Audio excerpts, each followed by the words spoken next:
Guys, the Razor Eaters are singing enthusiastically about their recent exploits and making derogatory remarks about Australia. The sound was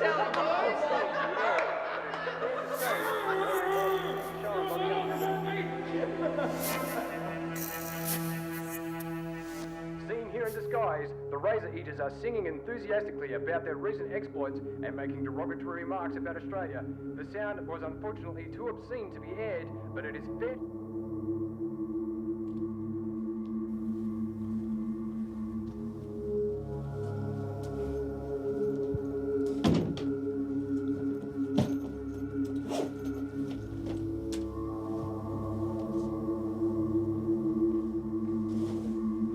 What are you doing? I told them to keep their fucking cameras back, but that obviously wasn't good enough for them. What are you doing? They're detonating bombs in the CBD. I don't want you here. I'll make that decision. I hate that top. Just trust me, okay? Go to your mother's and I'll call you later. What's going on? It's just not safe here, Eugene. You're not planning a little repeat performance of last year, are you? No, I'm not.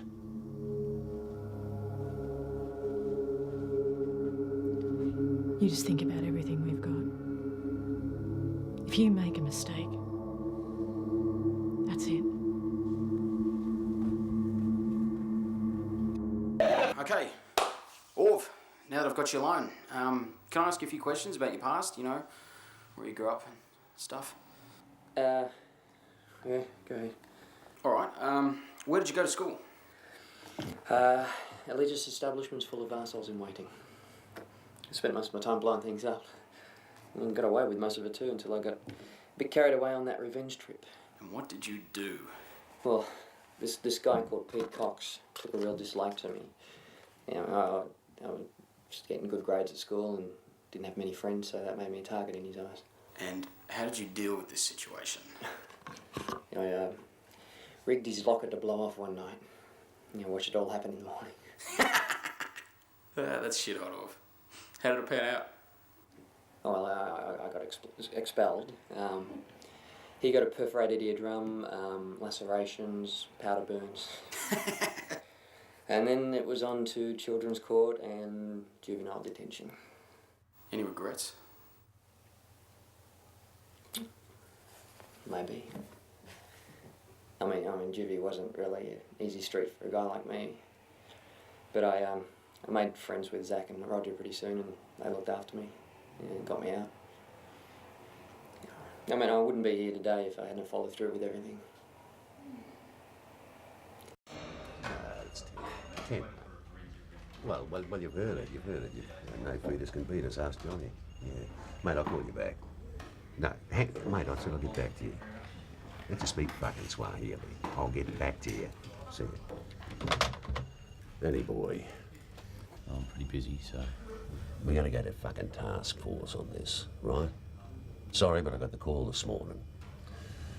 Ever since that fucking bombing last night, they want more headers on it. You give me what I want, I'll get them for you. That's not my fucking call, mate. You know that. Well, what about the media injunction? I mean, these guys want to be rock stars. Come on, mate. Whose pull are you trying to pull? You know the sort of shit we've got to put up with if we try and stop the press, the fucking egg beaters, from trying to cover this sort of stuff. Come on. Do you remember when they brought Knight in? He just shot 7 people. We had him in here for 8 hours, right? He didn't ask for cigarettes, he didn't ask for something to drink, he didn't ask for a phone call. He wanted the paper. He said he wanted to read how they wrote him up. Sat there and laughed his head off. Ken said he'd never seen anything like it. Listen, mate. Put your fucking energies elsewhere. All right? Oh, listen, ethical fucking standards. Want a report from you. All about how you handled CUN T-shirt, boy. Yeah, well, they would. Shit. Bomb squad sent theirs over.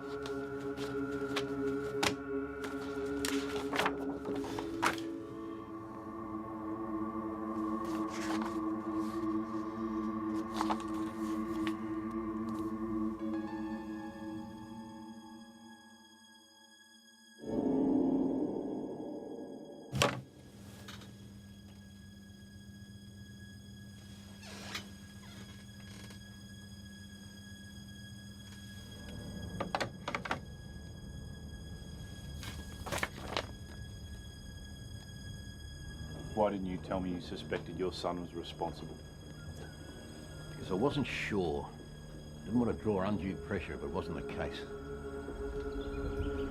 Well, when did you first notice there was something wrong with him?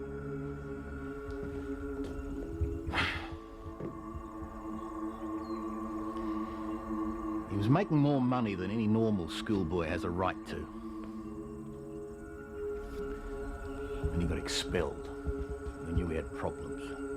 He was experimenting with explosives, and you never noticed anything. No. He's always been a loner. He'd grow out of it. Pleasant enough environment to grow up in. And his secrecy never bothered you? His teachers never reported anything? You never noticed what he was reading? I feel like I'm on trial. You a detective, Mr. Burden, or a lawyer? I suggest you talk to one, Mr. Hursley. Charges of negligence may be brought against you. He's your son, he's your responsibility.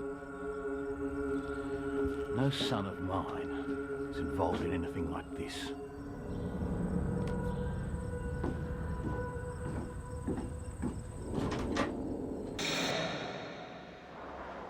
State your full name for the record, please, sir. Roger Rokotensky.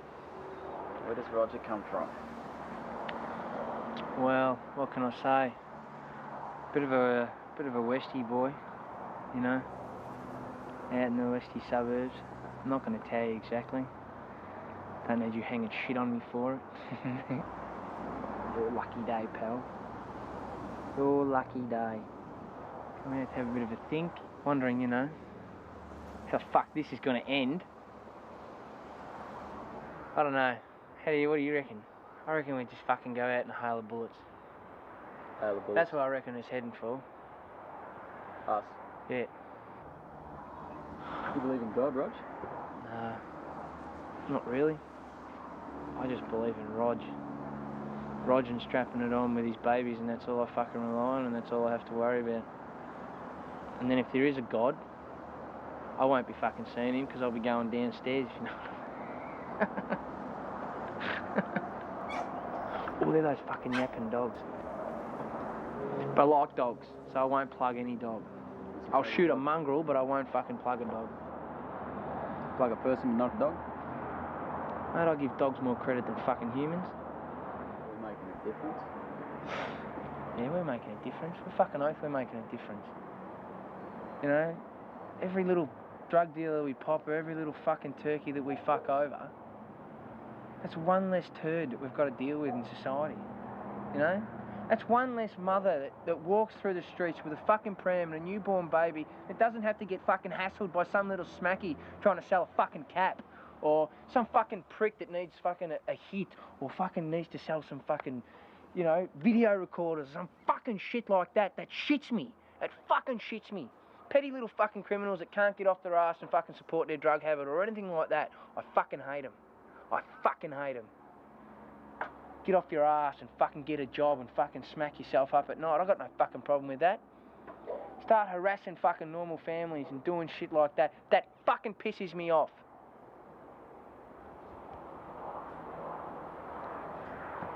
Fucking arse eyes, how I fucking lost my little fucking brother, little cunt. That's why I'll never fucking ever trust a fucking little smackhead cunt. You know what it's like to fucking see your little boy, little fucking bro, just sitting there on the fucking carpet with his head all over the fucking joint because some little fucking smackhead just wants to get a fucking video recorder so he can smack himself up.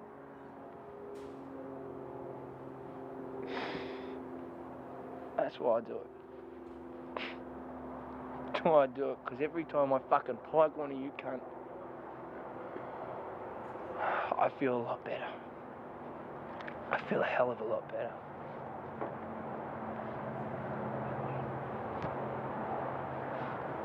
Fuck it off, Ron.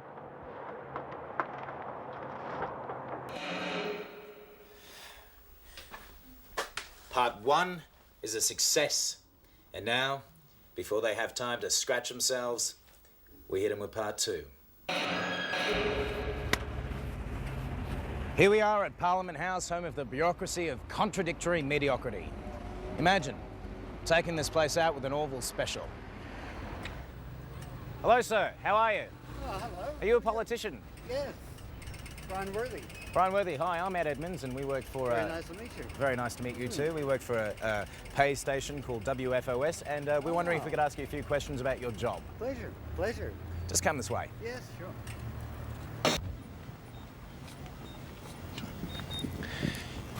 Excuse me. G'day. How are you? My name is Ed Edmonds, and we work for a show called WFOS on Pay TV. We're doing a series at the moment on Australia's Most Hated, and well, we were wondering if we could ask you a few questions about your job. Yeah, sure. Yeah? What do you want to know? Okay. How long you been working your job for?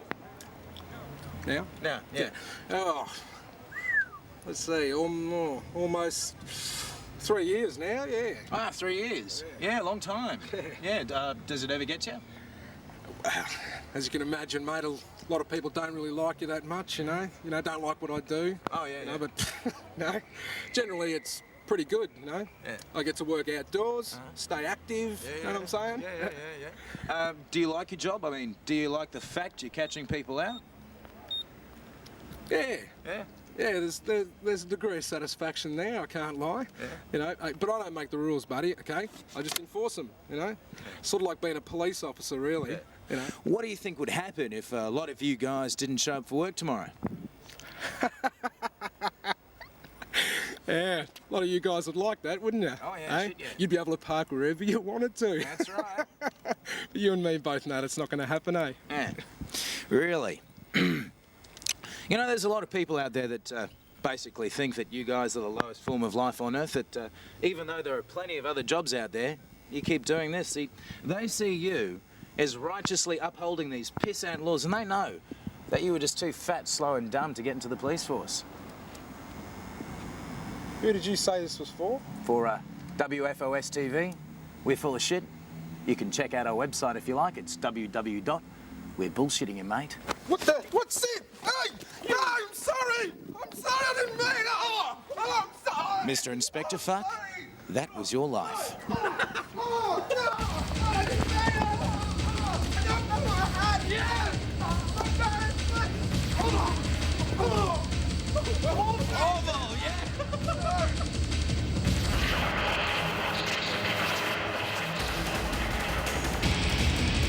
Wolf, camera, over there. What? Where? Him, over there. Do Who's you have that? any idea who he is? No? Footy player, man. Tony Stupito, man. He's a footy player. Yeah? Yeah. You sure? Yes.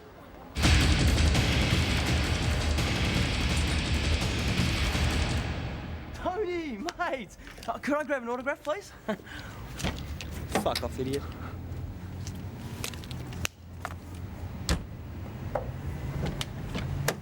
Hey, Stupito! Autograph, now!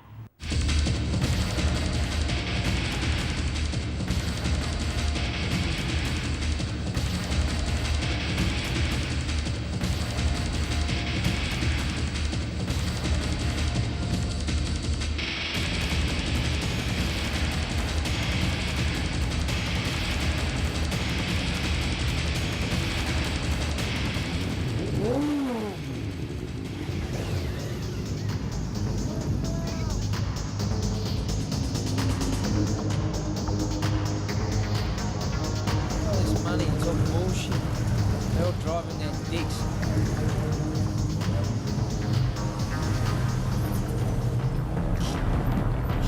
Shit! Fucking wrong! Fucking drive the fucking car! Drive!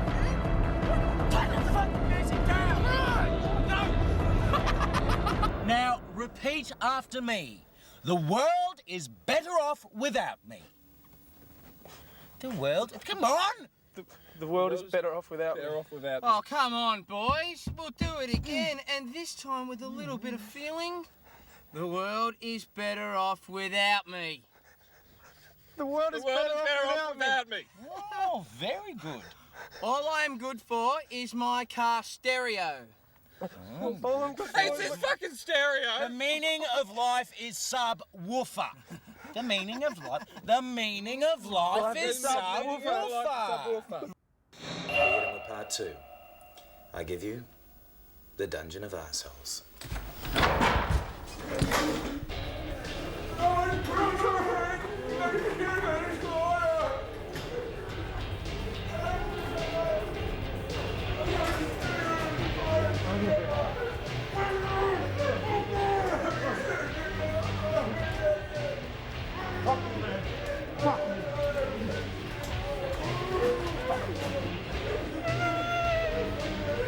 Good evening, ladies and gentlemen. All of you are here because in some way or another you have excelled in making this beautiful, borrowed land a miserable fucking place to live. Tonight, by course or by force, you will all sign your own confessions.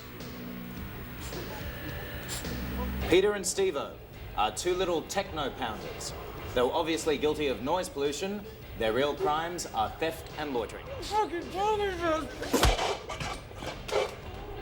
Theft of perfectly good food, water, oxygen, and natural resources, and loitering. Loitering on this fucking planet.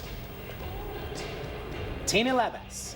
Tina whores herself to the advertising industry where she spends every hour of every day pricing and packaging the planet into 30-second slots and quarter-page ads. But wait, there's more.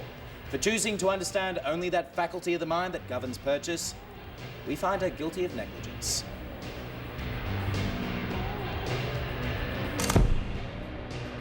Adam stars a bouncer. Now, Adam was almost refused entry into the Dungeon of Arseholes. Well, you know, he didn't have the right shoes and his shirt was a bit crap. It and, was, well, yeah. We just didn't like the look of him. This is Kevin.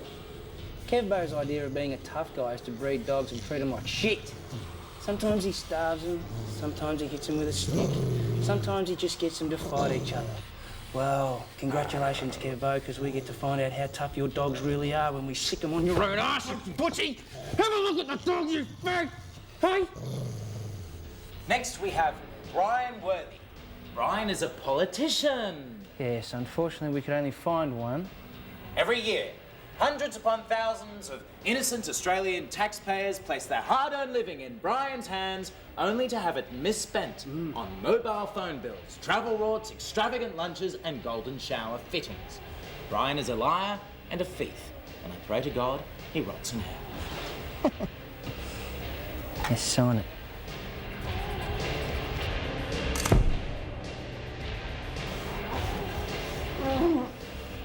Another in a long line of expendable dealers. Disposable as the syringes he fills, he is simply vermin. And the real prize, Mr. Pedo! Football's media-tagged bad boy. Allegations of steroid abuse, prostitute abuse, solarium abuse, assault, and maybe even rape. He ignores his fans, gives photographers the bird, which in my mind is oh so original, and is an all-round self-obsessed arsehole. Look at him! The Razor Eaters have struck again overnight with a series of bold kidnappings of various community figures, including Defence Minister Brian Worthy We and here at football KCOP star say you reap what you sow. We say, and justice for all, what do you do when the police can't keep a vigil? You turn vigilante. And that's what these 5 street soldiers have done. A parking inspector was allegedly interviewed on video by a gang member and then bashed with his own ticketing machine. One of the victims allegedly died overnight after being mauled by his own pit bull terriers.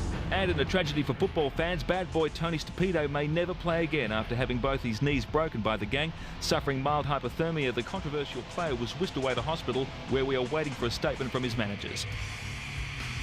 The Razor Eaters' infamous dealer-a-day threat to murder a random drug peddler each day continued last night, with the execution-style slaying of a prominent Collingwood heroin dealer, described by at least one policeman as someone who would not be missed. A significant decrease in heroin sales was noted by police as dealers have vacated the streets in fear of their lives.